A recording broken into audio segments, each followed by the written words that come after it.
Today I'm breaking down a very unique 65 square meter or 700 square foot apartment in Warsaw, Poland. The apartment is owned by a famous Polish food blogger and chef, so it's got some interesting quirks to it, and I'm gonna walk you through it room by room so you understand what they've done right and what they've done wrong. But I also want to dive into the buyer avatar for an apartment like this, so that when you go to buy or sell your apartment, you know exactly how to get the best deal. Because I'm here to make sure that every time you buy, sell, or remodel an apartment, you maximize your return on investment.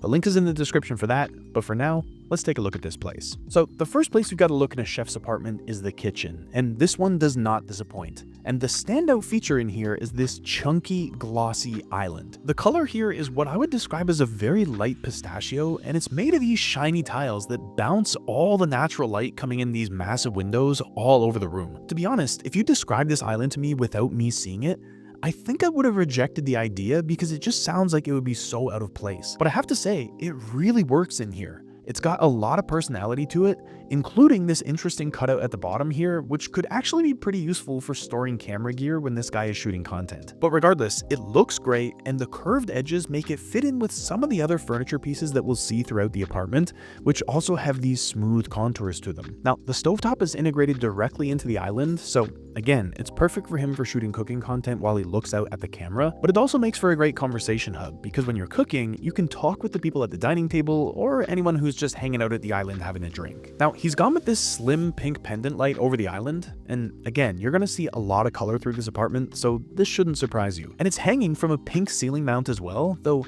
I think he's missing one of the mounts here, and it would look better if he had two pink ceiling mounts to give it that nice, clean symmetry, but either way, I still like the light, and it's perfectly positioned over the island to give him a little bit more of a downlight when he's shooting content there. And then behind the island, he's got a backsplash made of tiny cream tiles in a really tight grid, which adds some more texture and plays nicely with the larger tiles that he's got on the island itself. The upper cabinets are this pale blue that match pretty well with the micro cement floor, and because they don't have any handles, they blend neatly into the wall and don't add any additional visual noise, so the island is still the star. And just to the right of those cabinets, there's floor-to-ceiling rounded oak cabinetry that wraps around the corner and almost hugs the kitchen to give it some additional warmth. The fridge is built right into there, and these two doors open up from this center seam here for tons of additional storage. And as a chef and food blogger, he definitely needs a lot of storage in the kitchen for equipment he's testing or unique food items that he'll want to use from time to time. So adding all this storage in the kitchen was an absolute must, and the designers pulled it off really well. Now, the dining room is right next to the kitchen, and it's even more bold. It's wrapped in these thick, burnt orange curtains, which are layered over sheer peach curtains, and they run all the way from the ceiling to the floor, which bathes the room in this warm glow when the blackout curtains are open, and when they're closed, it turns the dining room into this cushioned, cocoon-like zone. And at the center of the room is this oval burlwood dining table with this dramatic swirling grain to it and these very defined chrome legs. And hanging above it is Werner Panton's Hive pendant light, which adds a vintage touch to what is otherwise a very modern apartment. But what's most interesting to me in here are the 5 chairs sitting around the table. He's got the poodle armchair, the mustache bold chair, and all these others, and it creates a bit of an exciting atmosphere in here because everyone gets to choose where they sit. And this may sound silly, but it perfectly demonstrates a really underappreciated aspect of good design, which is giving people the ability to personalize their experience in your space. For example, if you love the color orange, there's an obvious choice here for where you should sit. And something as subtle as this really has an impact on people, and they'll feel so much more connected to your space if they get to choose how they experience it. But there's also a deeper layer to this, which is that all of us have different wants and needs. So some of us optimize for a chair with arms, while others optimize for a chair with a plush, comfortable seat. And so by having all these different options in here, you let everyone choose the type of chair that gives them what they want. And that just makes everyone's experience better. Now, I do have to warn you, it's very easy to do this wrong, because if you just go to IKEA and grab 6 random chairs, it's not going to look good like it does in here. You need to be a lot more thoughtful about how you put a collection like this together. But if you curate things carefully, you can get some pretty great results. And before we move on from here, I should also mention the elephant in the room, which is this massive centerpiece made of vegetables. I mean, we saw something similar in the kitchen that I didn't even acknowledge, but I can't skip over it twice. And I think this just goes to show some of the personality of the guy who lives here. He's super creative and he really cares about aesthetics, so everything we've seen so far is a really good match for him. Now, one really cool little nook here is this desk that's been built in and hidden right next to the kitchen cabinets. These doors open up and then actually slide into the walls so that you can have this desk space open without crowding the floor path, or you can close it up and hide everything away.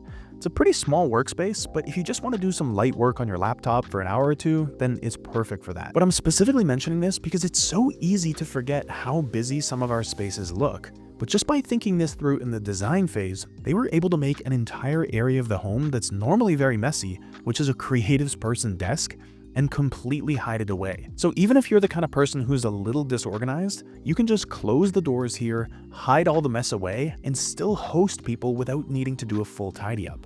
Now, normally I would say that this is a bad location for the desk because it's right next to the kitchen, the living room, and the dining room, and especially because the guy who lives here is a food blogger, these are going to be extremely active areas of the home. But I'm pretty certain he lives here alone, so with that in mind, it's more just a creative use of the space to squeeze in a desk into an apartment that didn't have space otherwise, because keep in mind, this is only a 65 square meter apartment, and a lot of it is taken up in this one main room. So in your home, if you've got multiple people living there, this isn't the best place to put a desk, but for him, living alone, it works. But now let's look at the living room itself, because there's a few interesting things going on in here.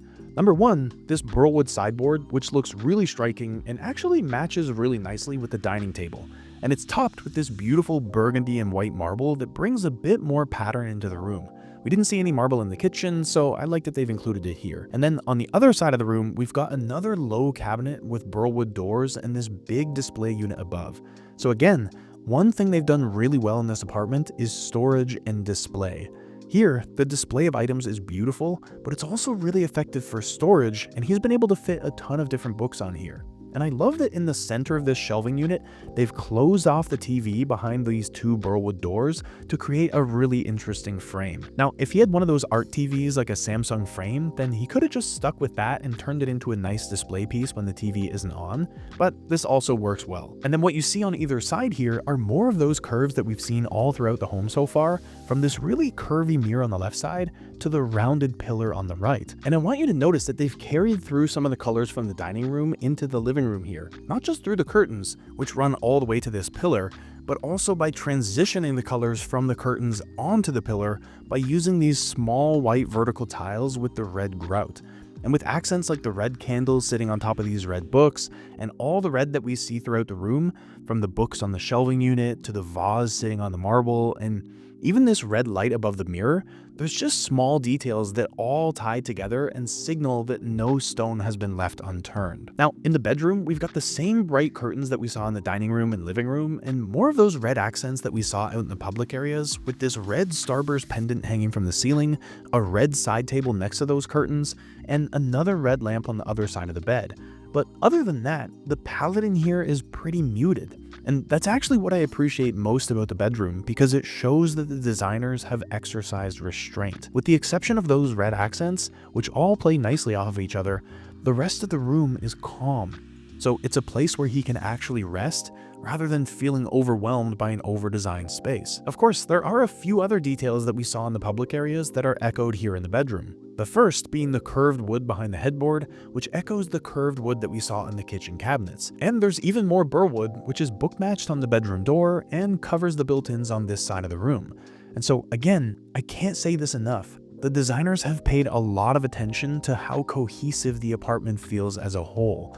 And by tying in these small details again and again from room to room, they're subconsciously letting you know that they've thought everything through. Of course, it isn't perfect in here because the bedroom itself is actually pretty small, and you can see that the bed takes up most of the room. But the built-in storage really goes a long way, and he'll have more than enough room to store his clothes and all his other possessions, which is always an important consideration in smaller apartments like this one. And then as we look at the bathroom, which is just off the bedroom, we only have a single image to go off of, but it still gives us enough of an understanding of what's going on in here.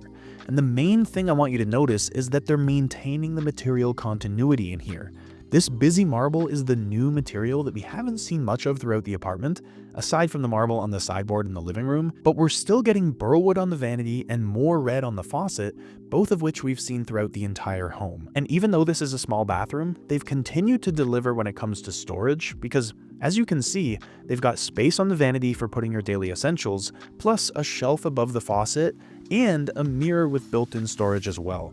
So just like we saw everywhere else in this apartment, they really thought about storage when designing this place, and it shows. But now that we've seen the entire apartment, we need to think about who's the buyer avatar who would consider buying this place. Well, I like to triangulate buyer avatars from a few different perspectives.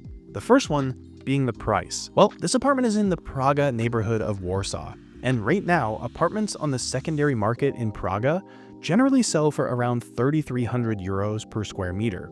And because this apartment is 65 square meters, that means that on average, it should sell for something around 215,000 euros. Now, because we've got high-end finishes in here, you can expect that this price is going to be on the higher end of that, so maybe something like 230,000 to 250,000. So that's approximately the price that a buyer is going to have to pay. But that's only looking at price. And I also want to look at size. And because this is 65 square meters and just has one bedroom, and based on the setup of the apartment itself, this is really only suitable for one person living here or possibly two.